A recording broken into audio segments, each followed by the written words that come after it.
This is my full living dex in Pokemon Home, complete with gender differences, regional variants, and other form changes of every Pokemon. Recently, I decided to revamp this living dex by catching every Pokemon in their oldest games they can be caught from while catching them all in Pokeballs only. This episode is Generation 5. I've been completing this living dex in generation order, so I would highly recommend watching the series from the beginning with Generation 1. It has a bit more explanation as to why I'm doing this, along with explaining the rules I'm trying to follow for the most part. I also made a full living dex guide in Google Sheets that you can download and use to keep track of your own living dexes if you want to do this as well. I had received some comments on the last video that people were having trouble opening it in Google Sheets, and unfortunately it could only be opened in Microsoft Excel due to how large the file size was. So what I have done is I made a second version that can be used in Google Sheets. It's the same as the Excel version, it just has lower resolution home sprites to limit the file size. I also updated the guide to include the newly released Pokemon from the Scarlet and Violet DLC. So if you want to go for a full living dex yourself, I would highly recommend downloading that guide. I have it linked in the description of all my living dex videos, including this one. With all that said, please consider leaving a like on this video and subscribing to the channel. I still have 4 more generations to go through, so doing those 2 things lets me know you're enjoying the series. And let me know in the comments if you're completing a full living dex and what generation you're on. Alright, let's get into the Generation 5 living dex. This living dex is going to start a little different. Normally, I start by going route to route, catching all of the basic Pokemon, and then eventually end with most of the special Pokemon like legendaries and mythicals. This time, we're reversing it. We're going to start with most of the legendaries and mythicals and then catch the basic Pokemon.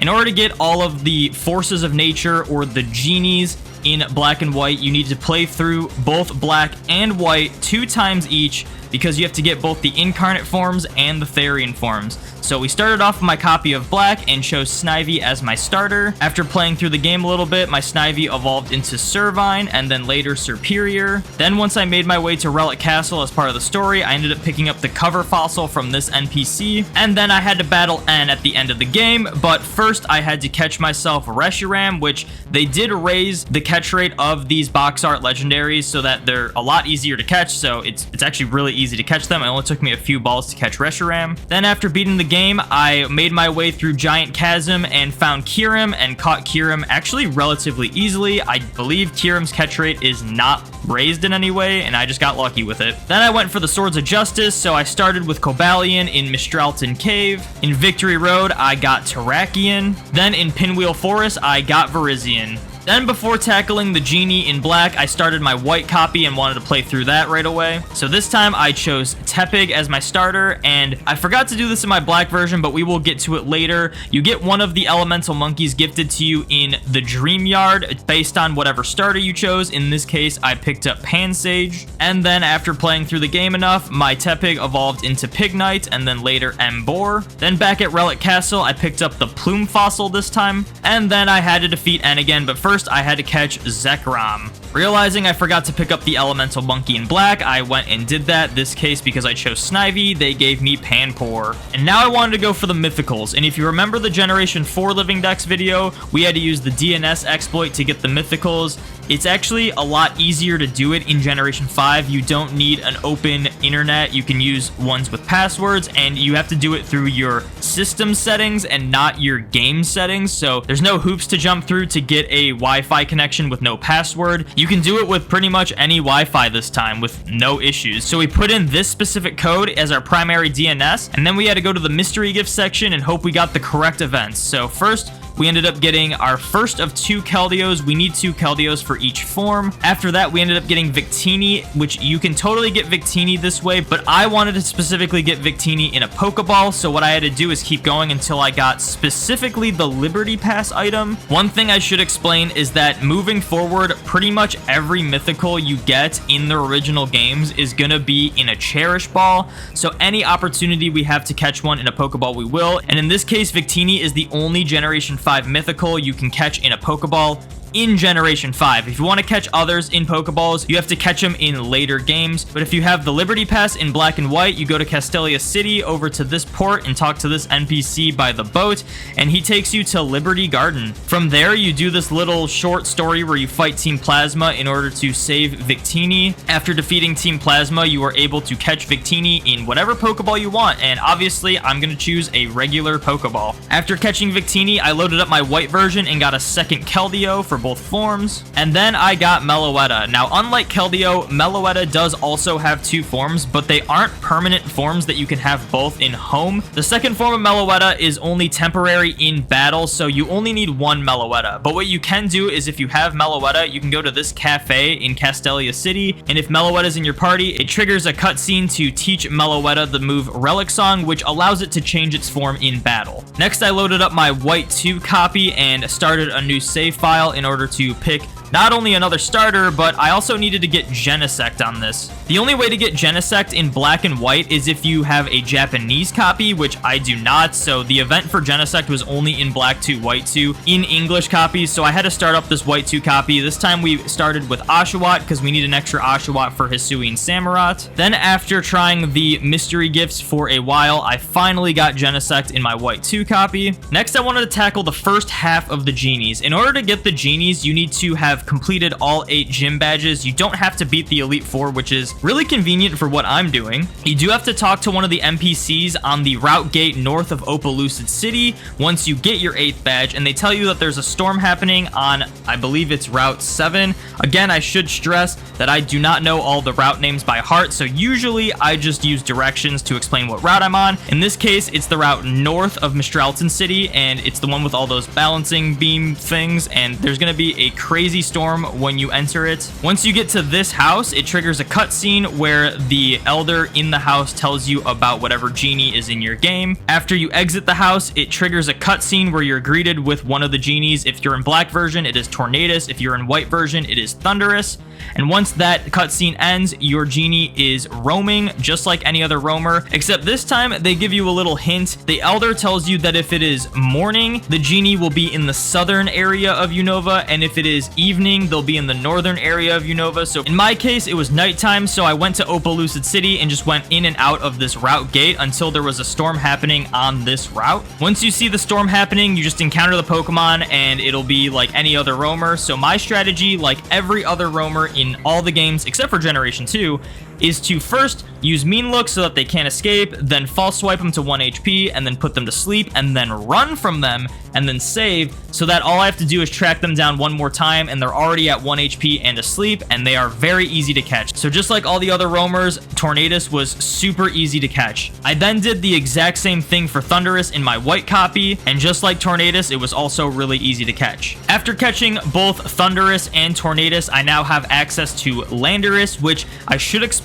In order to get Landorus, you need to have both Tornadus and Thunderous in your party, so you do have to trade, you do have to have both versions. And what's even more specific and kind of weird is that whatever genie you caught in your game, it has to be your original trainer and ID, so you can't trade in a Thunderous from a different game on white version in order to get Landorus. You have to have Thunderous from your specific save file caught, and then the Tornadus from the other save file traded over. It is very specific, but you do have to do that in order to get Landorus. All you do with both of them in your party is go to Abundant Shrine, and then it triggers a cutscene, and then you are greeted by Landorus. This one's not a roamer, so you can catch it like any other legendary. And funny enough, Landorus is actually the easiest one to get because it's not a version exclusive. So once we have Thunderous and Tornadus, we just catch Landorus on both save files and get both of them, and we don't have to worry about Landorus anymore after that. So I caught Landorus on my white version and then caught it on my black version, and there we go, Landorus is completed. All we'll have to do is play through black and white an additional time to get Thunderous and Tornadus a second time. Before restarting my save files, I had to first revive my fossils that I collected. So I got my Plume fossil on white version and revived it into an Archon, and in black version I got my Cover fossil and revived it into a Tortuga. After that, I had to restart my games and repeat the process. So this time I started my black version again and picked Oshawott. Then I ended up getting Panseer from the NPC in the Dream Yard,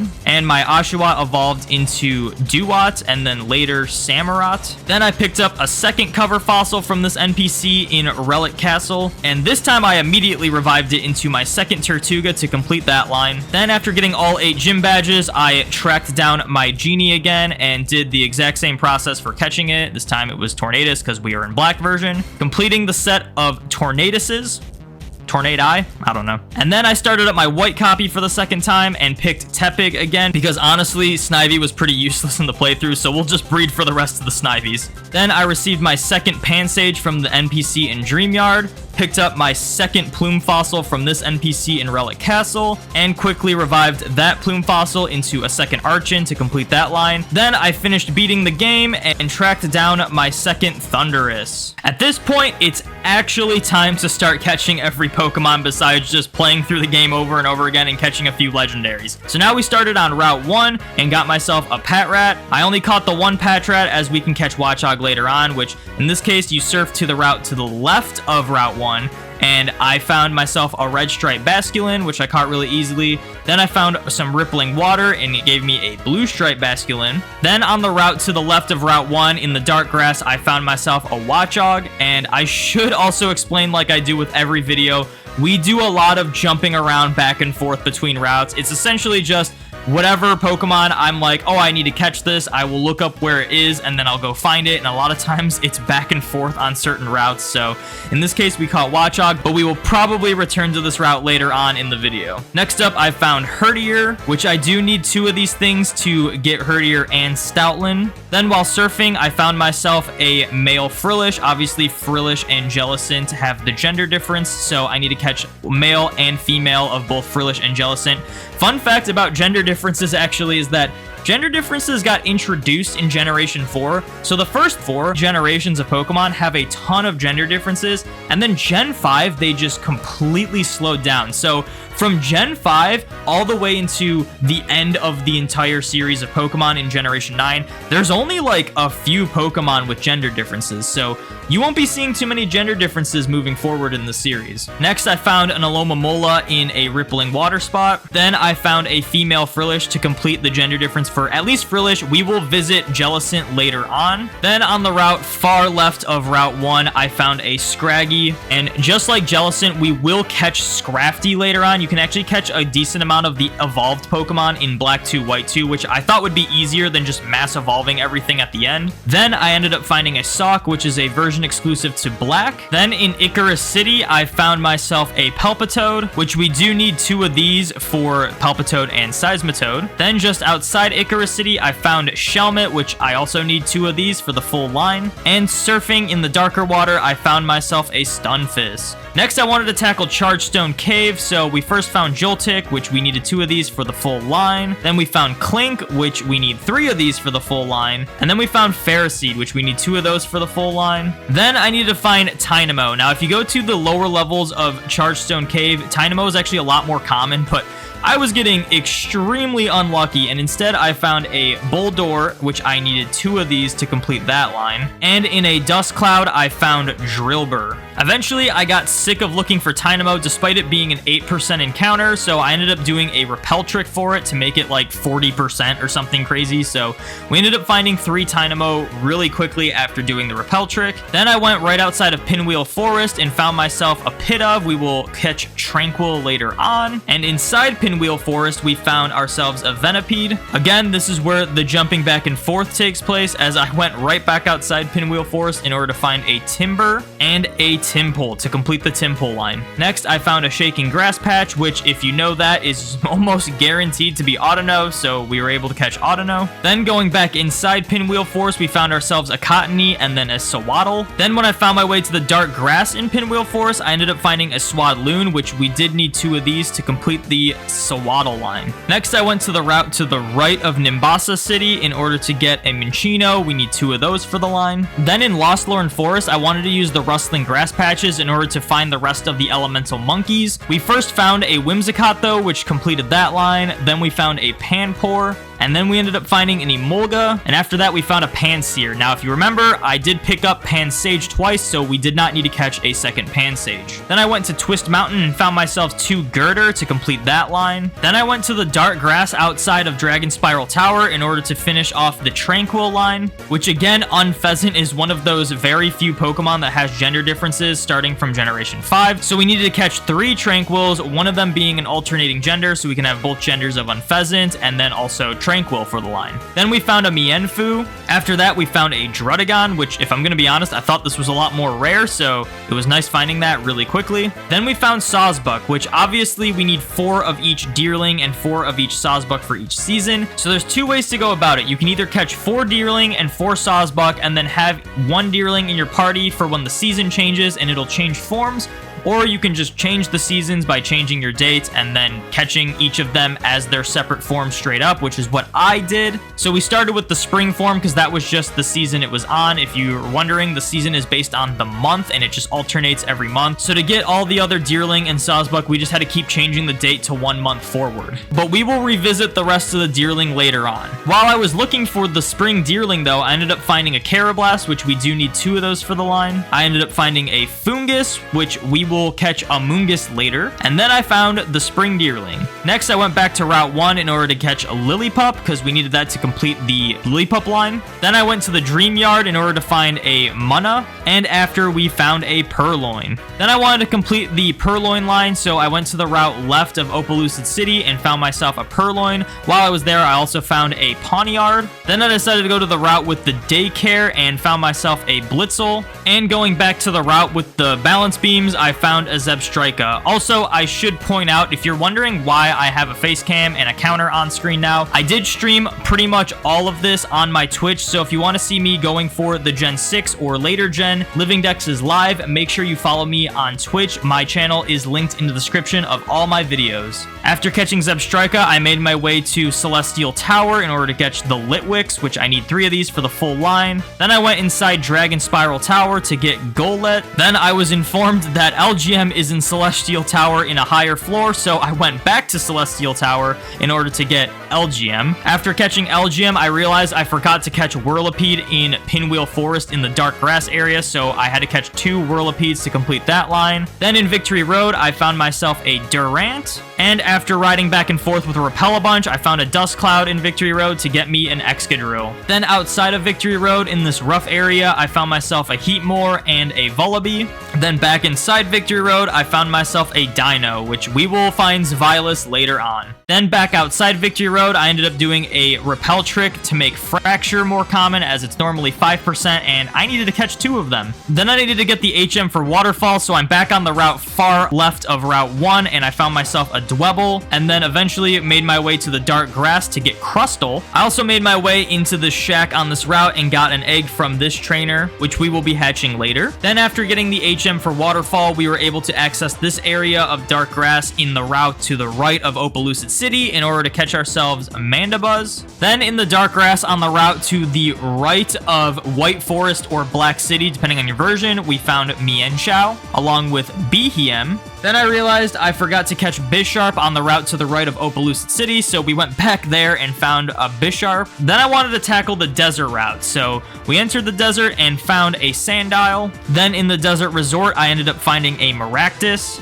Then after beating the game before entering Relic Castle, you're greeted by Professor Juniper, and she gives you a Rage Candy Bar, which you can use to activate one of the Darmanitan statues in order to catch Darmanitan. Then inside the Relic Castle, I ended up finding a Yamask. On the lower level, I ended up getting 2 Krokorok to complete that line. And after going through this labyrinth at the end of Relic Castle, we ended up finding the Volcarona. Back in the Desert Resort, I ended up getting Darumaka to complete that line. And then I realized I forgot to catch Cofagrigus in the lower levels of Relic Castle, so we went there to complete the Yamask line. Then back outside in the Desert Resort, we found a Sigilyph, which this completes the desert area of Unova. Thank God. After that, I went to Wellspring Cave in order to get a Roggenrola to complete that line. Then I went back to Mistralton Cave to get the Woobat line, but I actually ended up finding an Axew first to complete that line. Then after, I got myself 2 Woobat. Then I decided to go back to the route to the left of Opelucid City and found myself a Garbodor. After Garbodor, I found 2 Gothorita, which I needed for that line. Then I went to the route north of Opelucid City in order to find an Amoonguss, but I ended up finding myself a Bouffalant first. Then I found one of the static encounter Amoonguss.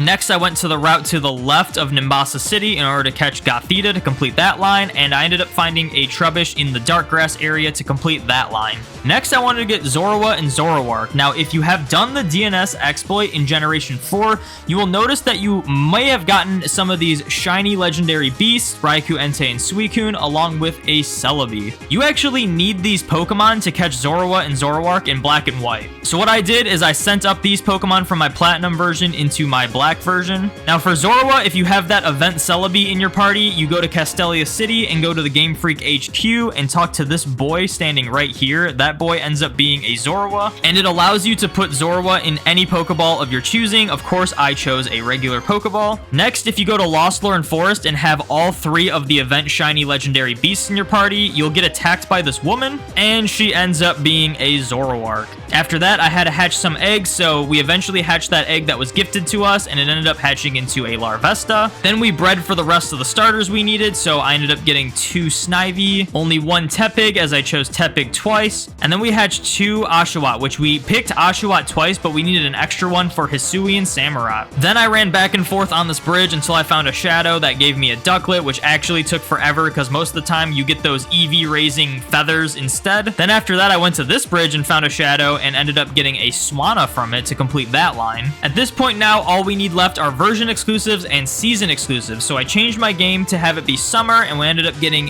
Deerling and the Sawsbuck with it. Then after that, I changed the date to fall, ended up getting the autumn Sawsbuck and then autumn Deerling after that. Next, I changed my date so it'd be winter, and I got the winter Deerling and the winter Sawsbuck. But with winter, there's actually a bunch more Pokemon you can catch. So after catching Sawsbuck, we ended up finding a Cubchoo on the Balance Beam route again, because there's just so many Pokemon you need on this route. Then back in Dragon Spiral Tower, I didn't realize I could get Beartic here, so I got Beartic and completed that line. Then I found 2 Vanillish. Right outside of Dragon Spiral Tower, I ended up getting Vanillite to complete that line. Then in Twist Mountain, you can find Cryogonal at 5%, so it took a minute, but we ended up finding it with no issues. Next was the White exclusive Pokemon. So in White version, I went to the same route where I caught Gothorita and caught myself 2 Duosion this time. Then I went to the route where I caught Gothita and got a Solosis this time. Then I went to the outside of Pinwheel Forest and found myself a Throw. Then I went inside Pinwheel Forest and got 3 Petalil. We need 3 because we need 2 for the line, plus 1 for Hisui and Lilligant.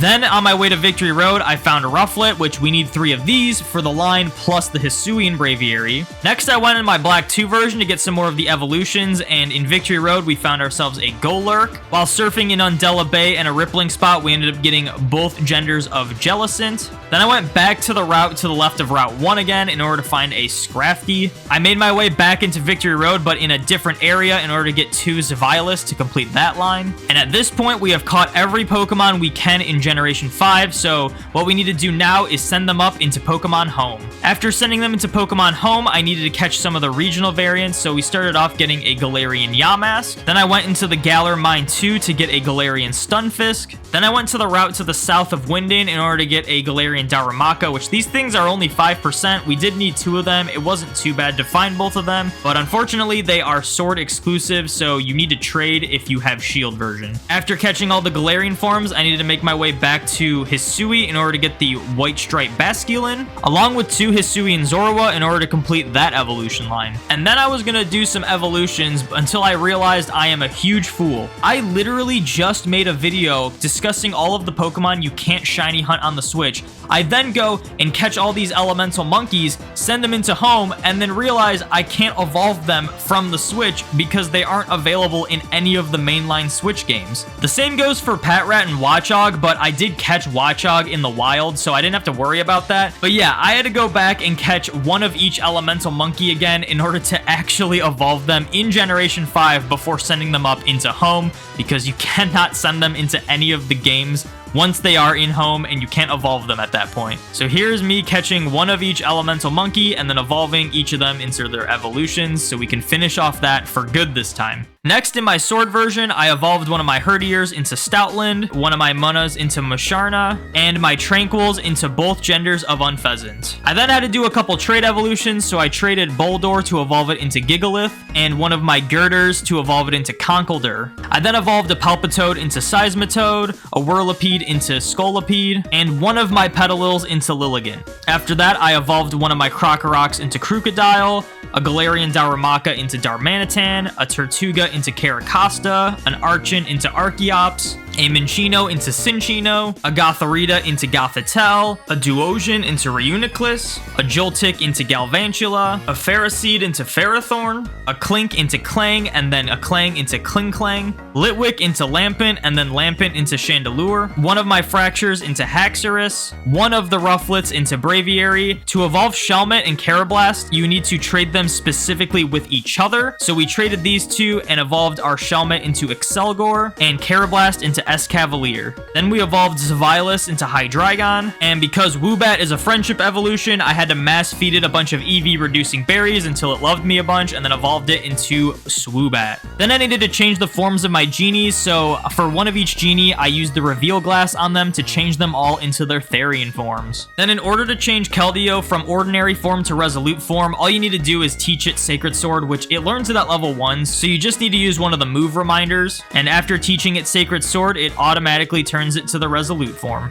Next up, we loaded up Scarlet and Violet, and we had to evolve Snivy into Servine, Tepig into Pignite, and Oshawott into 2 Duots. Then we evolved Tynamo into Electric, and then Electric into Electros. And then we did the same thing, we mass fed this Swadloon a bunch of EV reducing berries till it loved us and evolved it into Alevany. After that, we went back to Hisui to evolve one of our 2 Duots into Hisuian Samurott, then one of our Petalils into Hisuian Lilligant, and one of our Rufflets into Hisuian Braviary. Along with that, we evolved one of our Hisuian Zorowas into Zoroark, and at this point, there was only one thing left to do, and that was to feed my Garbodor max soup so it could have the Gigantamax factor and be capable of Gigantamaxing.